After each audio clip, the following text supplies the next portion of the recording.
I wanted to come out today into some fields which will be growing crops later in the year. There might be some traffic noise because of the road, but I wanted to be here because this week on the Dibley Diaries we'll be thinking about Plough Sunday. And Plough Sunday is a time when we pray for farmers, we ask God to bless the crops and the growth, and it's come at this time of year as a kind of tradition. So originally there was Plough Monday, and it was the first Monday after the 12 days of Christmas where agricultural work would commence. There's some lovely stories about it being a time when people kept the plough in the church building to keep it safe and dry and all those sorts of things, and then they would come and get the plough on that Monday, and there would be prayers of blessing for the farmers, for the plough, and prayers for a good harvest.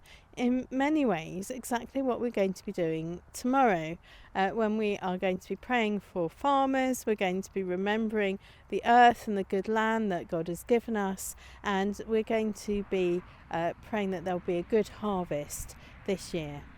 Sometimes when people come to agricultural parts of the countryside, which are beautiful, it is beautiful, sometimes they get really cross that actually the farming work gets in the way of their appreciation of the beauty. They might get stuck behind a tractor, or someone towing a livestock trailer, or they might get upset by a smell, a countryside smell. And I want to say to them, well, here where our countryside is agriculture based and we need the food that we need to eat and to provide for us, then the countryside's prime purpose in these agricultural areas is agriculture.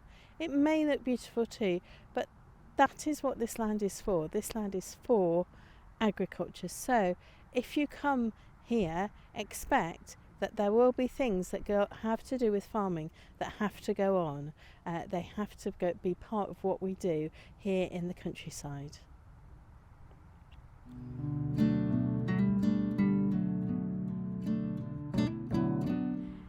This week's thought for the week is about the parable of the sower and how that ties into Plough Sunday.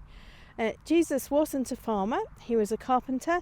His friends weren't really farmers either. They were fishermen, there was even a tax collector, but they all understood the stories of the countryside and how people needed food to eat, and they understood the mechanism of farming. So Jesus told a lot of stories about farming.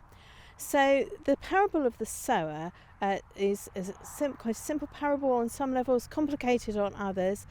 Jesus talks about someone going out to sow, and they sow seed, and some of it falls on the path, gets eaten up by birds. Some of it falls amongst weeds, doesn't really grow properly. Some of it falls on rocky soil, and whilst it grows quite nicely to begin with, when the sun comes out, it really withers and dies away very quickly.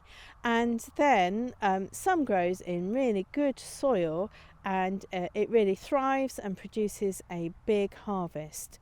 So Jesus told this story, and he explained it, and he said it's like the seeds are God's kingdom, and they are good news of the kingdom, and they need to grow.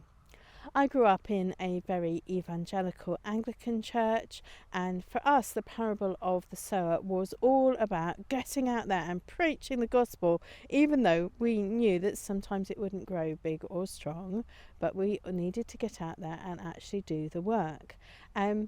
But it was revelatory for me a few years ago when a friend of mine preached on this passage, and she said, well, what if this is God sowing the seeds of the gospel in our hearts, and it's growing in us? And what are we doing to look after our soil and the land where God's kingdom is growing? Are we clearing away the weeds? Are we making sure it's not really rocky soil? How are we making that sure that our lives are good soil, so that the seeds of the gospel and the good news, the kingdom of God, can grow really strongly in our lives and thrive? And I thought this was a really interesting thing to think about at Plough Sunday, because yes, on Plough Sunday we do want to do all the traditional Plough Sunday things. We want to pray for farmers, we want to pray for a good harvest, we want to thank God for the land which he gives us. But it's a challenge for us to think about how our lives also are a place where God's kingdom grows, and how do we act, how do we make our soil really good soil, so that as well as good crops and harvests growing in our lands, that God's kingdom will grow and flourish in our lives as well.